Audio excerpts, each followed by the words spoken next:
Bien, seguimos en el contexto y tenemos esta tarde como invitado a Leonel Dubón, licenciado Dubón, representante del Refugio de la Niñez, para hablar de este tema que de inmediato ha provocado reacciones encontradas. Algunas personas evidentemente están de acuerdo, otras personas creen que no es correcto. ¿Qué piensa usted del anuncio que han hecho las autoridades de la Secretaría de Bienestar Social de la Presidencia en las últimas horas respecto de la reubicación de estos menores de edad? Licenciado Dubón. Sí, muchísimas gracias. Muy buenas tardes a todos nuestros amigos televidentes. Primero que nada, hay que recordar que existe una norma, como bien decía nuestra presentadora, una norma que nos rige en cuanto a cómo deben ser tratados los adolescentes en conflicto con la ley penal. Esto está recogido en el decreto 27/2003, que es la Ley de Protección Integral de la Niñez y la Adolescencia. Hoy estamos frente a una transformación, diría yo. No es únicamente el traslado físico, y diría yo que el traslado físico pues resulta ser complementario a todo un modelo de gestión de casos en el modelo de adolescentes en conflicto con la ley penal.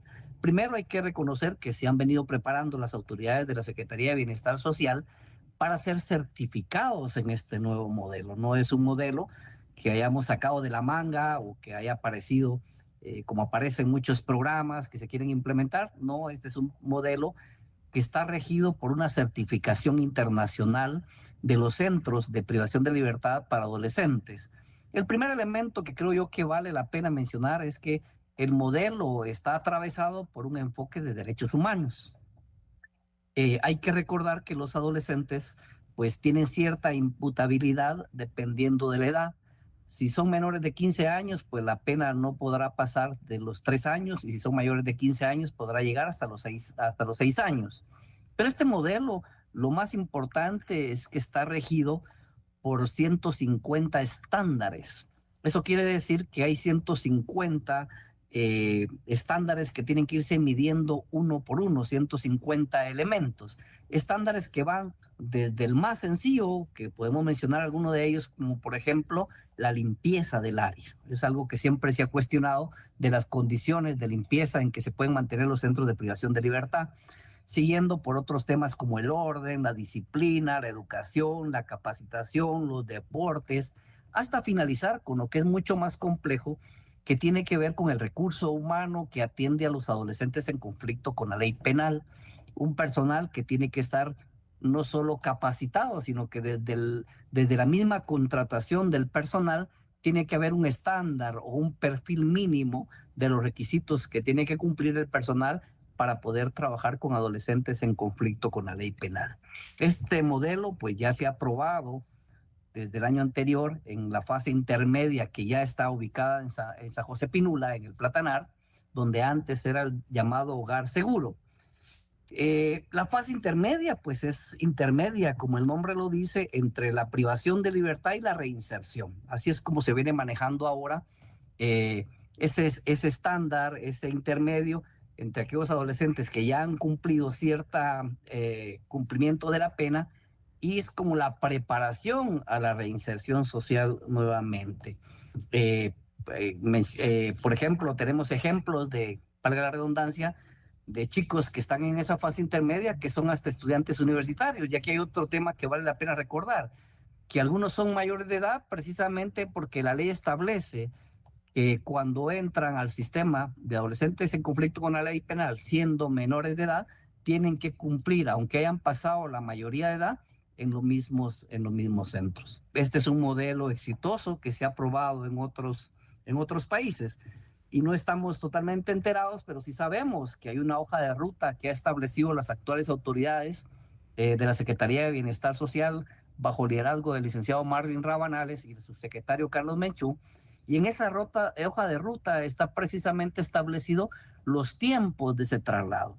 Y se plantean más o menos entre un año, año y medio hacer este traslado, pero el traslado a las nuevas instalaciones, diría yo que es como la guinda del pastel, como la última etapa de esa fase, porque como decía antes, tienen que preparar todas las condiciones desde personal, desde infraestructura, de modelos, de intervención, de formas, de perfiles, no solo de la población, esa perfilación que hay que hacer, sino también de los profesionales que van a atender.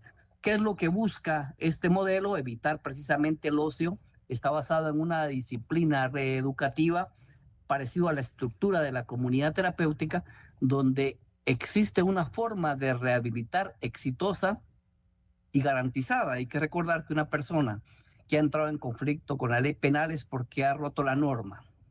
Muchos de los adolescentes, si nos vamos mucho más atrás, pues difícilmente han crecido y se han desarrollado desde su primera infancia en condiciones adversas. Muchos de ellos han crecido en entornos violentos, entonces han aprendido la violencia desde muy pequeños. Desestructurar esos esquemas de violencia para ajustarlos a la norma social es muy complejo y requiere de modelos como el que hoy se está planteando la Secretaría de Bienestar Social, que como dije antes son exitosos y han sido probados en otros países. Licenciado Dubón, es complicado el tema, tomando en cuenta que hay muchas personas que cuando creen que hablamos de gaviotas o de gorriones, estamos hablando de cárceles y realmente no son cárceles. Por eso es que no están bajo la tutela del sistema penitenciario de nuestro país. El objetivo central, señala usted, se espera aproximadamente, igual las autoridades de la Secretaría, año y medio aproximadamente para lograr llevar a cabo el cambio total. Después de eso, tampoco es quizá que los resultados vayan a ser de inmediato, porque bien lo mencionaba usted, estamos hablando de procesos que deben ir cumpliendo con su tiempo y verificando que todo vaya funcionando de acuerdo a lo que se tiene previsto. Efectivamente, hay que recordar que este es un modelo de gestión de casos y cuando hablamos de gestión es de gestionar un caso desde el abordaje psicológico inicial, un diagnóstico adecuado, la identificación de patologías que pueden ser subyacentes en este tipo de procesos, el acompañamiento de psiquiatras y otros profesionales, la readaptación de los jóvenes a un nuevo ambiente. O sea, no es un cambio que se vaya a esperar de la noche a la mañana. Y sobre todo hay que perfilar los jóvenes porque hay que recordar que hay diversidad de razones por las que entran a los centros de privación de libertad y no podemos mezclar a veces a las poblaciones. Tenemos que ser muy cuidadosos con eso y nosotros efectivamente pues estamos muy de cerca de la Secretaría de Bienestar Social. En los programas de protección y abrigo temporal hemos estado apoyando, reconocemos este esfuerzo que viene haciendo la Secretaría de Bienestar Social, aplaudimos esta decisión política del presidente Arévalo de poder generar este proceso de cambio tan profundo. Me imagino que las personas, los vecinos de Zona 13, pues lo ven con muy buenos ojos, porque efectivamente el área donde está ubicado ahorita Gaviotas no es el área adecuada. Y menos con el abordaje que se venía realizando. Creo que esto tiene una tendencia a cambiar, a mejorar las formas, a unas formas mucho más técnico-científicas de intervención, que es lo que nosotros como organización que vela por los derechos de la niñez, pues aplaudimos. Al final, como decía con anterioridad, hay que recordar que los niños y las niñas no nacen con esa estructura violenta. Los niños y las niñas se van formando violentos en la medida que nosotros, los adultos, los padres o los entornos familiares, no tienen recursos de protección y desafortunadamente cuando ellos se integran a pandillas u otras estructuras, pues los cuestionamos sin tomar en cuenta que somos nosotros los adultos los responsables de haberlos llevado a esas condiciones. En consecuencia, seríamos nosotros los responsables, el Estado como garante, los ciudadanos en general como corresponsables y los chicos como titular de derechos para reencauzar esos proyectos de vida que son necesarios.